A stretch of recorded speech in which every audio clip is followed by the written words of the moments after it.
یہ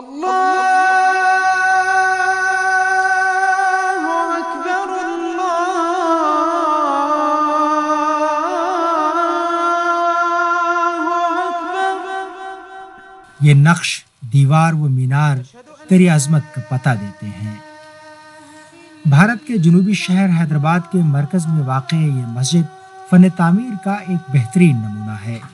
نواب محمد فضل الدین خان نے تقریباً 125 برس قبل اس کی بنیاد رکھی تھی۔ یہ مسجد موری فن تعمیر کا ایک شاندار شاہکار ہے۔ وہ اور ایک ایسی چیز بنانا چاہتے تھے جس کے لیے وہ ہمیشہ یاد کیے جائیں، وہ تھی اسپینش مسجد جسے کہتے ہیں۔ اسپینش مسجد اس کا نام اس لیے پڑا ہے کہ وہ اسپینش بیسیکلی آرکیٹیکچر نہیں ہے، وہ کیتھیڈرل آرکیٹیکچر ہے، مورش آرکیٹیکچر ہے۔ مورش آرکیٹیکچر وہ ہوتا ہے جس میں سے ٹرک جو جا کر اسپین میں سیٹل ہوئے تھے، وہ لوگ وہاں پہ سمجھیے آپ جو آرکیٹیکچرل پیٹرن وہاں پہ دیکھنے کو ملتا ہے، مورز کا جو سمجھیے آپ دیکھنے کو ملتا ہے، اس سے فیسینیٹڈ ہو کے اس کے ایلیمنٹس آپ کو اسپینش ماسک میں دکھائی پڑتے ہیں۔ بہت خوبصورت ہے اندر اور باہر۔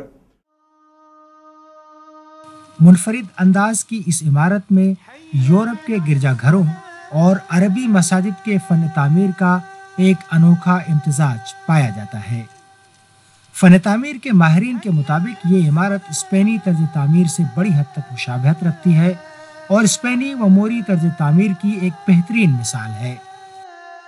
شاید یہی وجہ ہے کہ مقامی لوگ اسے اسپینی مسجد کہتے ہیں۔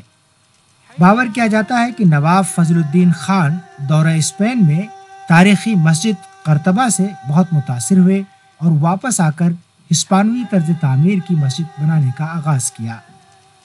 اور گرینڈ ماسک آف قرطبہ جو آپ دیکھیں گے، اگر آپ اسے گوگل کریں تو آپ دیکھیں گے کافی ایلیمنٹس اس کے ملتے جلتے ہیں اندر اور باہر، اور ماشاءاللہ سے آج تک بھی سمجھیے بہت پیاری مسجد ہے، ویری ویل مینٹینڈ ہے، اور آج فیملی ہماری پائیگا فیملی اسے سمجھیے اس کی دیکھ بھال کرتی ہے، سمجھیے آپ اس کو مینٹین کرتی ہے اور اسے چلاتی ہے، اور انشاءاللہ ہمیشہ چلائے گی۔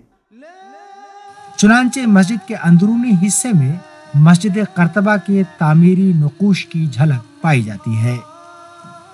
مسجد کی اہم بات اس کے ندرت آمیز مینار ہیں، جن پر سنہری کلس ہے، اور میناروں کی بالکنی پر نازک نقوش اس کی نفاست کے غماز ہیں۔